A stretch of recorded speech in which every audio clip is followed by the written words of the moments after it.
السلام علیکم ورحمۃ اللہ وبرکاتہ۔ محترم سامعین کرام، سٹی انڈیا اسلامک چینل پر رمضان المبارک کے خصوصی درس قرآن میں آپ کا استقبال ہے، اور آج میں آپ حضرات کی خدمت میں سورۃ النور اور سورۃ الفرقان کی چند آیات کی تفسیر پیش کروں گا۔ تو سورۃ النور میں اللہ تعالیٰ فرماتے ہیں، یا ایھا الذین آمنوا لا تدخلوا بیوتا غیر بیوتکم حتی تستأنسوا وتسلموا علی اہلہا۔ گویا کہ ان آیات میں اللہ تعالیٰ نے گھروں میں داخل ہونے کے سلسلے میں بہت سارے آداب بیان کیے ہیں۔ تو بنیادی طور پر 4 طرح کے گھر ہوتے ہیں۔ ایک وہ گھر جس کے اندر آدمی تنہا رہتا ہے، اس کے علاوہ کوئی اور نہیں رہتا۔ دوسرا وہ گھر جس کے اندر اس کے علاوہ کوئی اور بھی رہتے ہیں، چاہے وہ اس کے محارم ہو یا غیر محارم اور اجنبی لوگ ہوں۔ اور تیسرے وہ مکانات جن کے اندر کسی کے رہنے یا نہ رہنے کا پکا علم نہیں ہے، پتہ نہیں کہ اس کے اندر کوئی ہے بھی یا نہیں ہے۔ اور چوتھے وہ جہاں پر عام اجازت ہوتی ہے داخل ہونے کی لوگوں کو، مثال کے طور پر ریلوے اسٹیشن ہے، بس اسٹیشن ہے، مسجد ہے، خانقاہ ہے، اس طرح کی چیزیں۔ تو عزیز ساتھیوں، جن گھروں میں انسان اکیلا نہیں رہتا بلکہ اس کے علاوہ کوئی اور، چاہے وہ اس کے گھر والے ہی کیوں نہ ہو یا کسی غیر کے گھر جا رہا ہے، تو وہاں پر اجازت لینا ضروری ہے۔ اجنبی لوگوں کے گھر جا رہے ہیں تو وہاں پر تو اجازت لینا ظاہر سی بات ہے ضروری ہے۔ بغیر اجازت کے داخل ہونا نہ شرعی اعتبار سے جائز ہے اور نہ ہی دنیاوی اعتبار سے لوگ اسے پسند کرتے ہیں کہ کس کے چاہے اس کے اندر گھس گئے۔ اللہ تعالیٰ نے گھر کو مسکن بنایا ہے، مسکن یعنی سکون پانے کی جگہ۔ تو اب ہر کسی کے گھر میں ہر کوئی بلا روک ٹوک آتے جاتے رہے گا بغیر اجازت کے، تو آدمی سکون سے نہیں رہ سکتا، کیونکہ آدمی گھر کے اندر اکثر و بیشتر ایسی حالت میں رہتا ہے جس حالت میں وہ باہر نہیں نکلتا اور نہیں نکلنا چاہتا، بلکہ باہر وہ ایک الگ حالت میں آتا ہے، بن سنور کر آتا ہے، کچھ ڈھنگ کے کپڑے پہن کر آتا ہے۔ لیکن گھر کے اندر انسان تکلف کرنا نہیں چاہتا، بلکہ فری رہنا چاہتا ہے، جیسا اس کا من کرتا ہے، تکلف اس کے اندر نہیں کرتا۔ تو اگر بغیر کسی اجازت کے ہر کسی کے گھر میں داخل ہونے کی اور آنے جانے کی اجازت ہوگی، تو ظاہر سی بات ہے آدمی کا گھر آدمی کے لیے مسکن نہیں رہ جائے گا، سکون کی جگہ نہیں رہ جائے، ہمیشہ کھٹکا لگے رہے گا کہ پتہ نہیں کون کب آ جائے۔ اس لیے آدمی ذہنی اعتبار سے بھی اور جسمانی اعتبار سے بھی سکون نہیں پا سکتا۔ اس لیے شریعت حکم یہ دیتی ہے کہ جب کسی کے گھر کو جاؤ تو سب سے پہلے گھر میں جانے کی اجازت طلب کرو، سلام کرو اور اس کے ساتھ اجازت طلب کرو۔ اور اجازت طلب کرنے کے سلسلے میں یہ حکم دیا گیا ہے کہ 3 مرتبہ اجازت لینی چاہیے آواز کے ساتھ، اور جب اجازت لینے جائے تو گھر کے دروازے یا کھڑکی کے پاس کھڑے نہ رہے، بلکہ تھوڑا بازو ہٹ کر کھڑے ہو کر آواز دینا چاہیے، کیونکہ گھر کے سیدھا رہنے کے سلسلے میں دروازے یا کھڑکی کے سیدھا رہنے کی صورت میں آدمی کی نگاہ کبھی گھر کے اندر پڑ جاتی، اور فرمایا گیا کہ آدمی کی نگاہ جہاں تک پہنچ گئی گویا کہ آدمی وہاں تک پہنچ گیا۔ کسی نے باہر سے کسی کے گھر کے اندر کے کمرے تک جھانک کر دیکھا تو اس کا یہ مطلب ہے کہ وہ اندر کے کمرے تک جا کر آیا، کیونکہ جو چیز وہاں جا کر وہ کر سکتا تھا یعنی دیکھنا، وہ یہیں سے دیکھ لیا، گویا کہ وہ وہاں تک چلے گیا۔ تو اس لیے سخت منع کیا گیا کہ اس طرح دروازے کے سامنے یا کھڑکی کے سامنے کھڑے ہو کر اجازت طلب کی جائے۔ اجازت کا مطلب ہی وہاں پر باقی نہیں رہتا پھر۔ لیکن اس سے بھی گھٹیا حرکت یہ ہے، بہت سارے لوگ یہ کرتے ہیں کہ بیل مارتے ہیں یا آواز دیتے ہیں، 1-2 بار آواز دینے کے بعد وہ جو دروازوں کے درمیان میں جو سوراخ ہوتا ہے اس سوراخ کے اندر سے جھانک کر دیکھتے رہتے ہیں کہ کوئی آ رہا ہے یا نہیں آ رہا ہے۔ یہ انتہائی گھٹیا حرکت ہے، ایسا ہرگز نہیں کرنا چاہیے۔ کسی کو کسی کے گھر کے اندر جھانک کر دیکھنے کی بالکل اجازت نہیں ہے، بلکہ گھر کے باہر ٹھہرے، شرافت کے ساتھ 3 مرتبہ اجازت طلب کرے۔ اگر اندر سے جواب آیا اور اجازت مل گئی تو گھر میں داخل ہونا چاہیے۔ اگر اجازت نہیں ملی یا یہ کہا گیا، قرآن میں خود اللہ تعالیٰ آگے فرماتے ہیں وَإِن قِيلَ لَكُمُ ارْجِعُوا فَارْجِعُوا هُوَ أَزْكَىٰ لَكُمْ، اگر تم سے یہ کہا جائے کہ اب میں ملاقات نہیں کر سکتا لہٰذا دوبارہ آؤ واپس چلے جاؤ، تو تم بلا کسی تردد کے واپس چلے جاؤ۔ ایسا ضروری نہیں ہے کہ آپ کسی کے پاس ملنے کے لیے چلے گئے اور اس وقت وہ فارغ ہو، فری ہو اور آپ کے لیے وقت دے، یہ ضروری نہیں ہے۔ تو دوسری طرف رسول اللہ صلی اللہ علیہ وسلم نے صاحب خانہ کو بھی یہ تعلیم دی ہے کہ وَإِنَّ لِزُورِكَ عَلَيْكَ حَقًّا، ایسا نہیں ہے کہ بلا وجہ ہی کوئی آیا ملنے اور اس کو پیدل کر دے رہے، ایسا بھی نہیں کرنا چاہیے، بلکہ تمہارا جو مہمان ہے جو تمہاری زیارت کرنے کے لیے آیا ہے اس کا بھی حق ہے، لہٰذا تمہیں کوئی تکلیف نہیں ہے یا کوئی ایسے کام میں نہیں ہے جس کو چھوڑ کر تم نہیں آ سکتے، تو پھر ایسی صورت میں مہمان کو بھی وقت دینا چاہیے، اس کا استقبال کرنا چاہیے۔ لیکن اگر کسی وجہ سے مجبوری آدمی ہو سکتا ہے، کوئی ایسے کام میں لگا ہوا ہے جس کو چھوڑ نہیں سکتا، یا ایسی حالت میں ہے کہ وہ سامنے آ نہیں سکتا، تو اس لیے کہہ رہا ہے کہ بھائی بعد میں آؤ، تو بلا کسی تردد کے اور برا سمجھے ہوئے واپس جانے کا حکم دے رہا ہے قرآن مجید۔ تو عزیز ساتھیو، یہ جب غیروں کے گھر میں داخل ہوتے ہیں تو اجازت لینے کے سلسلے میں شریعت کے احکام ہیں، اور آدمی اگر ایسے گھر میں جا رہا ہے جہاں پر کوئی اس کے محارم نہیں ہے، اس کے ماں باپ ہی ہوتے ہو، اس کے بھائی بہن ہی ہوتے ہو، تو ایسی صورت میں بھی اجازت لینے کا حکم دیا گیا ہے۔ خواتین ہیں، ماں ہیں، بہنیں ہیں، ہو سکتا ہے کہ وہ کسی ایسی حالت میں ہیں جس حالت میں دیکھنا نامناسب ہو، کسی وجہ سے انہوں نے ستر کھولا ہے یا کپڑے بدل رہے ہیں، کچھ بھی ہو سکتا ہے، تو اس کی وجہ سے چاہے اپنے ہی گھر میں کیوں داخل نہ ہو، جہاں پر اپنی ماں بہن ہوتے ہو وہاں بھی اجازت لینا ہے، اور جہاں پر صرف مرد حضرات ہو، اس کے بھائی اور اس کا باپ ہی ہونے کا یقین ہو، تب بھی اجازت لینا چاہیے، کیونکہ ہو سکتا ہے کہ ان لوگوں نے بھی کسی وجہ سے ستر کھولا ہے یا کسی ایسی حالت میں ہے جس حالت میں دیکھنا مناسب نہ ہو۔ بلکہ یہاں تک کہا گیا کہ اگر جس گھر کے اندر آدمی صرف اپنی تنہا بیوی کے ساتھ رہتا ہے اور پورا یقین ہے کہ گھر کے اندر بیوی کے علاوہ کوئی اور نہیں ہے، ایسی صورت میں بھی داخل ہونے کے سلسلے میں بہتر یہ ہے، حالانکہ مرد کا بیوی کا شوہر سے کوئی حجاب نہیں ہے، یعنی شوہر کے لیے بیوی اور بیوی کے لیے شوہر کے کسی جسم کا حصہ چھپانا ضروری نہیں ہے، ستر نہیں ہے، اس کے باوجود بھی حکم یہ دیا گیا ہے کہ آدمی اجازت لے کر داخل ہونا چاہیے، یا کم از کم کھکارتے ہوئے داخل ہونا چاہیے، چونکہ ہو سکتا ہے کہ بیوی بھی بے تکلف حالت میں ہو، یا ایسی حالت میں ہو جس حالت میں تم دیکھنا اس سے پسند نہیں کرتے، یا جس حالت میں تمہارا اس کو دیکھ لینا وہ پسند نہیں کرتی، کچھ بھی ہو سکتا ہے۔ تو اعلیٰ اخلاق کا تقاضا یہ ہے کہ جس گھر میں آدمی کی صرف بیوی ہو تو وہاں پر بھی آواز کرتے ہوئے داخل ہونا چاہیے، دبے پاؤں سے اور خاموشی سے داخل نہیں ہونا چاہیے۔ تو عزیز ساتھیو، 3 مرتبہ اجازت لینے کی شریعت نے تعلیم دی ہے۔ اسی سلسلے میں ایک واقعہ ہے کہ حضرت مغیرہ بن شعبہ رضی اللہ تعالیٰ عنہ کے پاس ان کے ایک ساتھی ملنے کے لیے آئے۔ تو بولنے کا مقصد یہ ہے کہ جب ہم اجازت لیں تو اجازت بھی واضح، اپنا تعارف واضح کرتے ہوئے لینا چاہیے۔ اندر سے پوچھا گیا کون ہے تو صاف بتانا چاہیے کہ میں عبداللہ ہوں یا عبد الرحمن ہوں، اس طرح نام سے بولنا چاہیے۔ عام طور پر میں کہتے ہیں۔ اس سلسلے میں حضرت مغیرہ بن شعبہ رضی اللہ تعالیٰ عنہ کے پاس ان کے ایک دوست آئے، انہوں نے دستک دی تو حضرت مغیرہ نے اندر سے پوچھا بھائی کون ہے؟ تو انہوں نے کہا انا کے معنی ہوتا ہے میں۔ تو انہوں نے کہا کہ میرے دوستوں میں سے کسی کا نام بھی انا نہیں ہے۔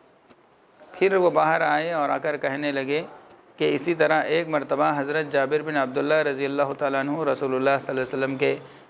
گھر پر تشریف لے گئے، اور جا کر وہاں پر دستک دی تو آپ صلی اللہ علیہ وسلم نے پوچھا بھائی کون ہے؟ تو حضرت جابر بن عبداللہ رضی اللہ تعالیٰ عنہ نے کہا کہ انا، میں۔ تو آپ صلی اللہ علیہ وسلم نے تنبیہ کے لیے اظہار ناراضگی کرتے ہوئے یہ فرمایا انا، یہ میں کیا ہے؟ یعنی آدمی اپنا صاف تعارف بولنا چاہیے، اپنا نام بولنا چاہیے۔ یہ میں کے اندر گویا کہ ایک میں پناہ ہے کہ میں ایسا بڑا ہوں کہ میری آواز ہی کافی ہے پہچاننے کے لیے۔ اللہ تعالیٰ کو میں پناہ اور انانیت بالکل بھی اللہ تعالیٰ کو پسند نہیں ہے، اگرچہ ارادہ نہیں ہوں گا لیکن پھر بھی اس کے اندر انانیت کی بو آتی ہے، تکبر کی بو آتی ہے۔ اس لیے سامنے والے کو کبھی الجھن ہوتی ہے، فون بھی کرتے ہیں لوگ اور بولتے ہیں نہیں پہچانے کا، نہیں پہچانے کا۔ تو اس لیے کیا ہے، کسی کا ہاں دوستانہ ہے، اس کے لیے اگر ایسا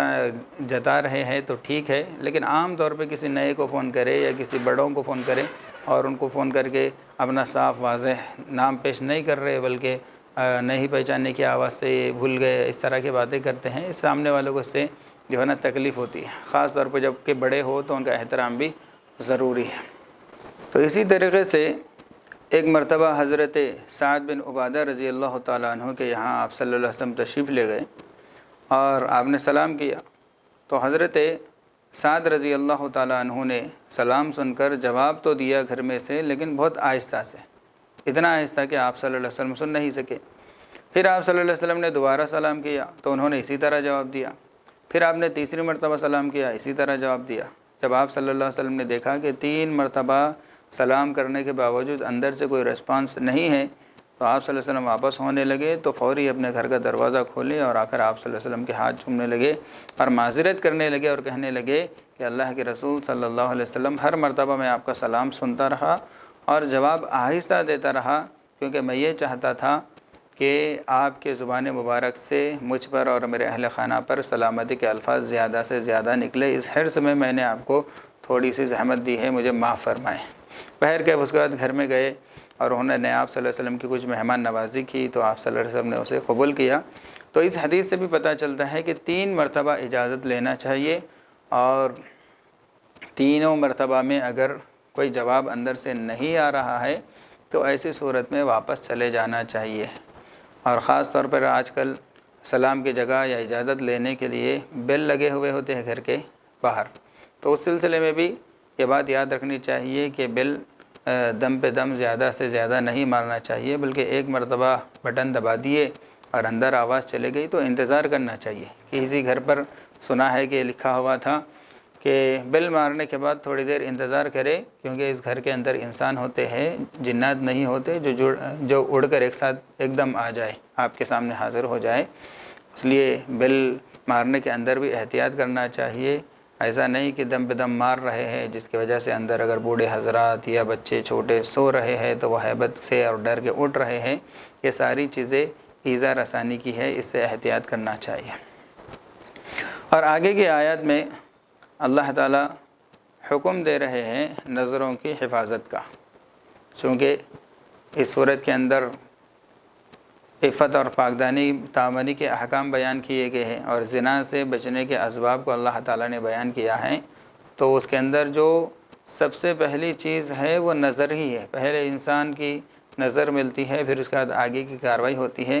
اس لیے اپنی نظر کو لگام لگانا چاہیے اور نظر کو آزاد نہیں چھوڑنا چاہیے کہ وہ جس کو چاہے دیکھے، بلکہ نگاہوں کی حفاظت کرنے کے لیے اللہ تعالیٰ فرما رہے ہیں قُل لِّلْمُؤْمِنِينَ يَغُضُّوا مِنْ أَبْصَارِهِمْ، اے نبی جی آپ مومن مردوں سے کہہ دیجئے کہ وہ اپنے نگاہوں کو نیچے رکھے۔ اور عام طور پر اللہ تعالیٰ کا یہ ضابطہ ہے کہ ایسا لفظ استعمال کرتے ہیں جو مردوں کے لیے استعمال ہوتا ہے، لیکن عورتوں کو بھی اسی کے ضمن میں حکم ہوتا ہے۔ جیسے اقیم الصلاۃ عربی کے اندر ایسا لفظ ہے جو مردوں کے لیے یوز ہوتا ہے، لیکن اس کا یہ مطلب نہیں ہے کہ صرف مردوں ہی کو نماز پڑھنا ہے، بلکہ اس کے ضمن میں عورتیں بھی آ جاتی ہے، عورتوں کو بھی حکم ہوتا ہے۔ لیکن اللہ تعالی نے یہاں پر نگاہوں کی حفاظت کے سلسلے میں اس قدر اہتمام فرمایا کہ مردوں کے لیے الگ لفظ اور عورتوں کے لیے جو الگ لفظ آتا ہے اس کے استعمال کے ساتھ اگلی آیت میں فرمایا وَقُلْ لِلْمُؤْمِنَاتِ يَغْضُضْنَ مِنْ أَبْصَارِهِنَّ، اے نبی جی آپ مومن عورتوں سے بھی یہ کہہ دیجئے کہ وہ اپنے نگاہوں کی حفاظت کرے۔ تو نگاہوں کی حفاظت کرنا چاہیے، نامحرم کو غیر محرم کو نہیں دیکھنا چاہیے۔ حدیث پاک میں آتا ہے جو نفس کے تقاضے کے باوجود بھی اپنے نگاہوں کی حفاظت کر لیتا ہے، نفس کے تقاضے کو دباتا ہے، تو اللہ تعالیٰ اس کو ایسا ایمان عطا فرمائیں گے جس کی حلاوت، جس کا مزہ، جس کا ذائقہ وہ اپنے دل کے اندر محسوس کرے گا۔ اعمال میں اس کے اندر ایسی لذت ہوگی جو دنیا کی کسی نعمت کے اندر اسے نہیں مل سکتی۔ تو اس لیے نگاہوں کی حفاظت کرنا چاہیے۔ کسی غیر محرم پر نگاہ پڑ گئی تو فوری ہٹا لینا چاہیے۔ جو بے ارادہ نگاہ پڑ جاتی ہے وہ تو عند اللہ معاف ہے، لیکن نگاہ پڑنے کے بعد اس کو باقی رکھنا، قائم کرنا، گھورتے رہنا یا دوسری مرتبہ بالارادہ ادھر نظر ڈالنا، یہ ساری چیزیں گناہ ہیں، یہ فتنے کا سبب بن سکتی ہے۔ تو یہ تو رہی بات مردوں کی۔ اب رہی یہ بات کہ کیا عورتوں کے لیے بھی یہ جو حکم دیا گیا ہے اپنی نگاہوں کو نیچی کرو، یعنی غیر محرم کو نہ دیکھو، یہ حکم وجوبی ہے یا استحبابی؟ مردوں کے لیے تو حکم وجوبی طور پر ہے کہ ضروری ہے ان کے لیے اپنی نگاہوں کی حفاظت کرنا، کسی نامحرم عورت کو نہیں دیکھنا، چاہے شہوت کی نظر سے ہو یا بغیر شہوت کی نظر سے، کسی بھی صورت میں مرد کے لیے اجازت نہیں ہے کسی نامحرم عورت کو دیکھنے کی، اس پر نگاہ ڈالنے کی۔ تو عورتوں کے سلسلے میں کیا ان کو بھی حکم وجوبی ہے؟ تو اس میں مفسرین کا اختلاف ہے۔ بعض لوگ کہتے ہیں کہ نہیں، ان کو یہ صرف استحباب ہے، عورتیں بغیر شہوت کے کسی پر نظر ڈالے تو گناہ نہیں ہوتا، لیکن بہتر ہے کہ نہ ڈالیں۔ بعض لوگ بولتے ہیں عورتوں کے لیے بھی اسی طرح واجب ہے۔ دراصل واقعات چونکہ کتب احادیث میں دو طرح کے ملتے ہیں۔ ایک روایت میں یہ ہے کہ ایک مرتبہ حضرت ام سلمہ رضی اللہ تعالیٰ عنہ اور حضرت میمونہ رضی اللہ تعالیٰ عنہ آپ صلی اللہ علیہ وسلم کے ساتھ تھی۔ اتنے میں نابینا صحابی حضرت عبداللہ ابن ام مکتوم رضی اللہ تعالیٰ عنہ وہاں پر تشریف لائے، تو آپ صلی اللہ علیہ وسلم نے ان دونوں سے کہا اپنی بیویوں سے اندر چلے جاؤ اور پردہ کرو عبداللہ ابن ام مکتوم سے۔ تو انہوں نے کہا کہ اللہ کے نبی، یہ تو نابینا ہے، یہ ہمیں دیکھ نہیں سکتے۔ تو آپ صلی اللہ علیہ وسلم نے کہا تم تو انہیں دیکھ رہی ہو۔ تو اس حدیث سے پتہ چلتا ہے کہ جس طرح مرد پر ضروری ہے کہ وہ نظر نہ ڈالے نامحرم عورت پر، تو اسی طرح عورت کے لیے بھی ضروری ہے کہ وہ کسی نامحرم مرد پر بھی نگاہ نہ ڈالے۔ لیکن ایک دوسری روایت ہے حضرت عائشہ رضی اللہ تعالیٰ عنہ کی، جس کے اندر وہ خود فرماتی ہیں کہ عید کا موقع تھا، سپاہی مسجد نبوی کے صحن کے اندر کچھ کھیل تماشا کر کے دکھا رہے تھے، تو سارے لوگ جمع ہو کر اس کو دیکھ رہے تھے اور آپ صلی اللہ علیہ وسلم بھی گھر کے اندر سے اس کا مشاہدہ کر رہے تھے۔ جب میں گئی تو آپ صلی اللہ علیہ وسلم نے مجھے ایسے آڑ میں لے لیا جس سے میں وہ تماشا تو دیکھ رہی تھی لیکن باہر سے کوئی مجھے دیکھ نہیں سکتا تھا۔ اس طور پر آپ صلی اللہ علیہ وسلم نے مجھے چھپا لیا اور اتنی دیر تک میں وہ تماشا دیکھتی رہی کہ میں خود اکتا گئی اور تھک کر میں خود ہٹ گئی۔ اس وقت تک آپ صلی اللہ علیہ وسلم نے مجھے نہیں روکا۔ اس سے پتہ چلتا ہے کہ عورت بغیر شہوت کے غیر محارم کو دیکھ سکتی ہے۔ تو بہتر تو اسی میں ہے کہ بلا ضرورت نہ دیکھے اور اسے اپنے آپ کو دور رکھے، تو یہ زیادہ اچھی بات ہے، تقوی کی بات ہے۔ تو عزیز ساتھیوں، یہ ہے احکام استئذان اور اسی طریقے سے نگاہوں کی حفاظت کے سلسلے میں قرآن پاک کی تعلیم۔ تو اس کا اہتمام کرنا چاہیے، نگاہوں کی حفاظت کرنا چاہیے، گھروں کے اندر بھی بلا اجازت داخل نہیں ہونا چاہیے۔ پھر سورۃ النور میں ہی اللہ تعالیٰ آگے چل کر کفار کے دو گروہ کے اعمال کی مثال بیان کر رہے ہیں۔ کفار میں بعض وہ ہے جو آخرت پر ایمان رکھتے ہیں اور بعض وہ ہے جو آخرت پر ایمان نہیں رکھتے، بلکہ یہ سمجھتے ہیں کہ مریں گے تو سڑ گل کر ختم ہو جائیں گے، پھر دوبارہ نہیں اٹھایا جائے گا۔ تو جو آخرت پر ایمان رکھتے ہیں لیکن شرک کرتے ہیں، اللہ تعالیٰ کی توحید کو قبول نہیں کرتے اور رسول اللہ صلی اللہ علیہ وسلم کی رسالت قبول نہیں کرتے، لیکن یہ سمجھتے ہیں کہ آخرت تو ہے، یعنی مرنے کے بعد ایک اور زندگی آنے والی ہے، وہاں پر اچھے برے اعمال کا بدلہ دیا جائے گا۔ تو کل قیامت کے دن یہ لوگ جب اٹھیں گے تو وہ اپنے اعمال کے ساتھ امید رکھیں گے، ہم نے دنیا کے اندر بہت سارے اچھے کام کیے تھے، شاید یہاں پر اس کا بدلہ ملے گا۔ لیکن اللہ تعالیٰ کے یہاں ضابطہ یہ ہے کہ اللہ تعالیٰ بغیر ایمان کو آخرت میں بغیر ایمان کے کسی کو کسی نیک عمل کا بدلہ نہیں دیتے۔ کافر اگر کوئی اچھا عمل کرتا ہے، مخلوق خدا کے ساتھ احسان کرتا ہے یا اچھے اخلاق کے ساتھ دوسروں کے ساتھ پیش آتا ہے، اس کے سارے اچھائیوں کا بدلہ اللہ تعالیٰ کسی نہ کسی شکل میں دنیا ہی میں دیتے ہیں۔ یا تو اللہ تعالیٰ اس کی روزی روٹی کے اندر بڑھوتری کرتے ہیں، یا یہ کہ اللہ تعالیٰ اس کسی آفت سے اس کو بچا لیتے ہیں، لیکن آخرت میں اس کو کوئی بدلہ نہیں ملتا، لیکن یہ امید لے کر اٹھیں گے۔ تو اللہ تعالیٰ فرماتے ہیں اس کی مثال اس شخص کی طرح ہے جو کسی ریگستان سے گزر رہا ہے اور سخت گرمی ہے، دور دراز تک کوئی درخت نہیں ہے، کوئی پانی نہیں ہے۔ اور ریگستان میں معاملہ یہ ہوتا ہے کہ سخت دھوپ جب ریگستان کے سنگریزوں پر پڑتی ہے، ریت پر پڑتی ہے، تو دور کی جو ریت ہے وہ ایسے چمکتی ہے گویا کہ وہاں پر پانی ٹھہرا ہوا ہے۔ اب یہ پیاسا جب وہاں پر بھاگتا ہے امید لے کر کے پانی ملے گا، میری پیاس بجھے گی، لیکن جیسے جیسے وہ قریب ہوتا رہے گا وہ چمک کم ہوتے رہے گی، یہاں تک کہ جب وہ پورا وہاں جائے گا تو بالکل ایک قطرہ پانی بھی وہ نہیں پاتا۔ اسی طرح ان کفار کی مثال ہے کہ یہ لوگ اپنے اچھے اعمال کی امید رکھیں گے، بدلے کی امید رکھیں گے، لیکن ایمان نہ ہونے کی وجہ سے ان کو کوئی بدلہ نہیں ملے گا۔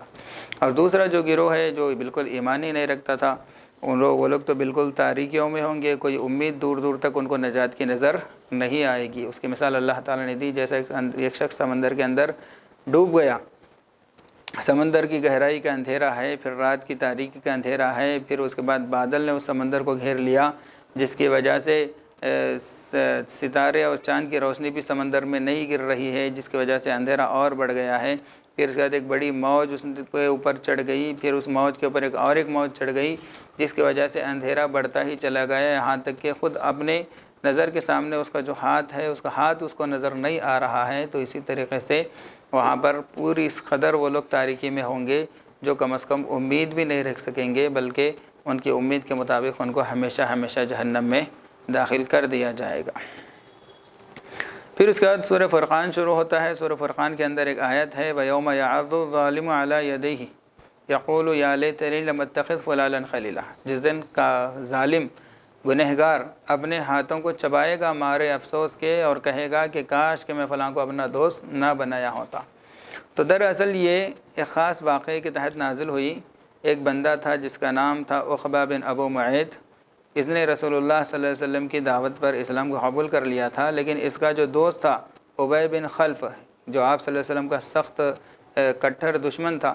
اس نے اپنے دوست سے کہا کہ بھائی تو نے یہ کیا کر دیا، تو اسلام کو چھوڑ دے اور اپنے مذہب کے اندر واپس آ جا۔ تو دوست کی بات سن کر اس نے اسلام کو چھوڑ دیا اور پھر کفر کے اندر داخل ہو گیا۔ تو اللہ تعالیٰ نے اس کے بارے میں آیت نازل فرمائی کہ قیامت کے دن یہ افسوس کے مارے اپنے ہاتھ کو چباتے چباتے، جیسا کہ حدیث پاک میں ہے کہ اس دن گنہگار افسوس کے مارے اپنے ہاتھوں کو چبا دیں گے، کوئی انگلیاں چبا لے گا، کوئی پورا ہاتھ چبا لے گا، کوئی کوہنی تک چبا لے گا۔ تو اس طرح یہ چبائے گا اپنے ہاتھ کو افسوس کے مارے، اور چبا کر یہ کہے گا کہ کاش میں فلاں کو یعنی ابی بن خلف کو اپنا دوست نہ بنایا ہوتا تو کتنا اچھا تھا، میں تو اسلام کے اندر داخل ہو گیا تھا، لیکن اس بدبخت کی بات سن کے میں نے اسلام کا دامن چھوڑ دیا اور ہمیشہ ہمیشہ کے جہنم کا میں مستحق ٹھہرا، اس لیے افسوس کرے گا۔ تو عزیز ساتھیو، اگرچہ یہ خاص واقعے کے تحت آیت نازل ہوئی، لیکن اس کے اندر جو حکم ہے وہ عام ہے، یعنی کل قیامت کے دن چاہے ایمان والے ہی کیوں نہ ہو، جو دنیا کے اندر بری صحبت میں رہتے تھے، برے دوستانے میں رہتے تھے، ایسے دوست کے ساتھ رہتے تھے جو خود تو برا تھا، بگڑا ہوا تھا، اور ایک دوسرے آدمی کو بھی یعنی اپنے دوست کو اس نے شراب کے اندر مبتلا کر دیا، کوئی زناکار ہے وہ زنا کی باتیں سنا کر اپنے دوست کو زنا کے اندر اس کو بھی زناکار بنا دیا، جو بے نمازی تھا اور ادھر ادھر گھومتا تھا اس نے اپنے دوست کو بھی بے نمازی بنا دیا۔ تو کل قیامت کے دن یہ جتنے بھی بری صحبت کی وجہ سے بگڑے ہیں، یہ سارے کے سارے لوگ افسوس کریں گے اور اپنے ہاتھوں کو چبائیں گے اور یہی کہیں گے کہ کاش فلاں کو میں دوست نہ بنایا ہوتا تو کتنا اچھا ہوتا تھا، میں گناہوں کے اندر برائیوں کے اندر ملوث نہیں ہوتا تھا، جس کی وجہ سے اللہ تعالیٰ کی ناراضگی کا سامنا نہ کرنا پڑتا اور نہ ہی جہنم کے ان عذابات کا میں مستحق ہوتا۔ اس لیے عزیز ساتھیو، ہمیشہ اچھے لوگوں کے ساتھ رہنا چاہیے، اچھی صحبت کو اختیار کرنا چاہیے، اچھے لوگوں کے ساتھ اٹھنا بیٹھنا رکھنا چاہیے۔ پھر سورۃ الفرقان کے آخر میں اللہ تعالیٰ اپنے مخصوص بندے عباد الرحمن، رحمان کے خاص بندوں کے صفات کو بیان کر رہے ہیں۔ تو سب سے پہلی صفت بیان فرمائی الذین یمشون علی الارض ہونا، یہ لوگ جب زمین پر چلتے ہیں تو تواضع کے ساتھ، عاجزی کے ساتھ چلتے ہیں، تکبر کے ساتھ نہیں چلتے، اکڑ کر نہیں چلتے۔ جو تکبر اور اکڑ اللہ تعالیٰ کو پسند نہیں ہے، تواضع اللہ تعالیٰ کو پسند ہے، تو تواضع سے چلتے ہیں۔ وَإِذَا خَاطَبَهُمُ الْجَاهِلُونَ قَالُوا سَلَامًا، جب جاہل لوگوں سے اور ایسے لوگوں سے جو بیکار قسم کی بحثیں کرتی ہے، بحثیں کرنے میں ان کا کوئی اچھا مقصد نہیں ہوتا، اپنی بڑھوتری جتانا چاہتے ہیں، اس لیے سامنے سے حق بات کہی جاتی ہے تب بھی اس کو قبول نہیں کرتے، کسی بھی طریقے سے اپنی ہی صحیح بولتے ہیں۔ تو اس طرح کے بیکار لوگوں سے بحث و مباحثہ کرتے اللہ کے خاص بنتے نہیں بیٹھتے، بلکہ ان سے جب بات ہوتی ہے تو قالوا سلاما، یعنی سلام کر کے نکل جاتے ہیں، ان لوگوں سے لگا کے نہیں بیٹھتے جن کے ساتھ بات کر کے بھی وقت کا ضائع ہونا ہے، ضیاع کرنا ہے۔ والذین یبیتون لربہم سجدا وقیاما، ایک سے بات یہ بھی ہے کہ وہ رات میں سجدے اور قیام میں گزارتے ہیں، اللہ تعالیٰ سے تنہائی میں بات چیت کرتے ہیں، اپنے گناہوں پر آہوازاری کرتے ہیں، اللہ تعالیٰ سے دعائیں مانگتے ہیں، اللہ تعالیٰ کے سامنے روتے ہیں، گڑ گڑاتے ہیں، تہجد کا اہتمام کرتے ہیں اور جہنم سے پناہ مانگتے ہیں، کہتے ہیں ربنا اصرف عنا عذاب جہنم۔ خود رسول اللہ صلی اللہ علیہ وسلم جہنم سے پناہ مانگتے تھے، اللہم اجرنی من النار، اللہم اجرنی من النار، اللہم اجرنی من النار، اے اللہ جہنم کی آگ سے مجھے بچا لیجئے۔ تو ہمیں بھی انہی الفاظ کے ساتھ دعا کرنا چاہیے۔ تو اللہ کے جو نیک بندے ہیں وہ جنت کا سوال کرتے ہیں اور جہنم سے پناہ مانگتے ہیں۔ اللہم انا نسألک الجنۃ و نعوذ بک من النار، اے اللہ ہم آپ سے جنت کا سوال کرتے ہیں اور جہنم سے پناہ مانگتے ہیں۔ خاص طور پر آخری عشرہ داخل ہونے والا ہے جو جہنم سے چھٹکاری کا ہے، اس لیے اس کے اندر زیادہ سے زیادہ جہنم سے چھٹکاری اور خلاصی کی دعائیں کا اہتمام کرنا چاہیے۔ کیونکہ انہا ساعت مستقر و مقامات، جہنم بہت ہی زیادہ برا ٹھکانہ ہے۔ اور آگے فرمایا کہ یہ لوگ جب خرچ کرتے ہیں لم یسرفوا ولم یقتروا، نہ ہی اسراف کرتے ہیں اور نہ ہی بخل کرتے ہیں، بلکہ وکان بین ذلک قواما، درمیانی راستہ اختیار کرتے ہیں۔ جہاں پر خرچ کرنے کے مواقع ہے، جہاں پر خرچ کرنا اچھی بات ہے، وہاں پر دل کھول کر خرچ کرتے ہیں، لیکن اسراف نہیں کرتے اور نہ ہی بخل کرتے ہیں۔ اور فرمایا کہ اللہ تعالیٰ کے ساتھ وہ کسی کو نہیں پکارتے، نہ ہی قتل کرتے ہیں، نہ ہی زنا کرتے ہیں۔ اور جو یہ کام کرتا ہے یعنی قتل کرتا ہے، شرک کرتا ہے، زنا کرتا ہے، تو پھر یہ حلال سمجھ کر کرتا ہے تو ہمیشہ ہمیشہ یہ جہنم میں رہے گا۔ الا من تاب و آمن و عمل صالحا، لیکن اگر کوئی ان گناہوں کے کرنے کے بعد پھر متنبہ ہو جاتا ہے، سچی پکی توبہ کر لیتا ہے اور نیک اعمال شروع کر دیتا ہے، تو اتنا ہی نہیں کہ اللہ تعالیٰ ان کے گناہوں کو معاف کریں گے، بلکہ اللہ تعالیٰ ان کے گناہوں کو نیکیوں میں تبدیل کریں گے۔ فَأُولَئِكَ يُبَدِّلُ اللَّهُ سَيِّئَاتِهِمْ حَسَنَات، اللہ تعالیٰ فرما رہے ہیں کتنے بڑے اللہ تعالیٰ کی رحمت کا گویا کہ مظہر ہے کہ سچی توبہ کرنے پر جتنے بڑے گناہ کیے تھے گویا کہ اتنے بڑے نیکیوں کا ذخیرہ اس کے پاس جمع ہو گیا۔ سبحان اللہ۔ اور مزید فرمایا کہ والذین لا یشهدون الزور، جھوٹ نہیں بولتے، جھوٹی گواہی نہیں دیتے، وَإِذَا مَرُّوا بِاللَّغْوِ مَرُّوا كِرَامًا، اور ایسی مجلسوں کے پاس سے گزرتے ہیں جو لغو اور لایانی مجلسیں ہیں، جہاں پہ نہ دنیا کا کوئی فائدہ ہے اور نہ ہی آخرت کا کوئی فائدہ ہے۔ ناچ گانے کے محفلیں ہیں یا اسی طریقے سے ہنسی مذاق ٹٹھا مسخروں کی مجلسیں ہیں، تو ایسی مجلسوں کے سامنے سے گزرتے ہیں تو ایسے انجان بن کر گزرتے ہیں کہ ہم سے اس مجلس سے ہمیں کوئی لینا دینا ہی نہیں ہے۔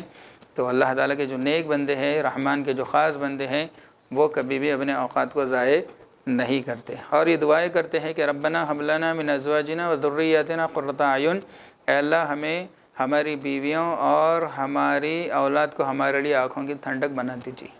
ہاں، بیوی اگرچہ اللہ تعالیٰ کی نعمت ہے اور اولاد بھی اللہ تعالیٰ کی نعمت ہے، لیکن جب یہ بیوی اگر نافرمان ہے اور اولاد اگر نافرمان ہے تو پھر آدمی کا سکون غارت ہو جاتا ہے۔ اس لیے بیوی اور بچوں کو مانگنا بھی ہے تو خیر و عافیت کے ساتھ مانگنا ہے، اور چاہے شادی ہو یا نہ ہو یہ دعا ہمیشہ کرتے رہنا ہے، جس سے اگر شادی نہیں ہوئی تو نیک جوڑا ملتا ہے، نیک اولاد ملتی ہے، اگر ہو گئی اور اولاد ہے بھی لیکن نافرمان ہے تو وہ فرما بردار بنتے ہیں۔ اس دعا کا اہتمام کرنا چاہیے۔ وَجَعَلْنَا لِلْمُتَّقِينَ إِمَامًا، اور دعا میں یہ کہتے ہیں کہ اے اللہ ہمیں متقی اور نیک لوگوں کا امام بنا دے۔ تو جو متقی ہے، نیک لوگوں کا ہے، ان کا پیشوا اور امام بننے کے لیے تو اور بھی زیادہ متقی ہونا پڑتا ہے۔ تو گویا کہ اس کے اندر اعلیٰ درجے کا تقوی مانگا جا رہا ہے کہ اللہ ہمیں اتنا اونچا تقوی عطا فرمائیے کہ ہم متقیوں کے پیشوا بن جائیں، اللہ تعالیٰ قبول فرمائے۔ تو اللہ تعالیٰ فرماتے ہیں جن کے اندر یہ صفات ہوں گے اللہ تعالیٰ ان کو جنت کے بالا خانوں کے اندر داخل کریں گے۔ وَيَلْقَوْنَ فِيهَا تَحِيَّةً وَسَلَامًا، جہاں پر ان کا ویلکم ہوگا اور سلامتی ہی اور سلامتی کہی جائے گی، فرشتے سلام کریں گے، اللہ تعالیٰ ان کو سلام کریں گے۔ خالدین فیہا، جہاں پر وہ ہمیشہ رہیں گے۔ حسنت مستقرا و مقامہ،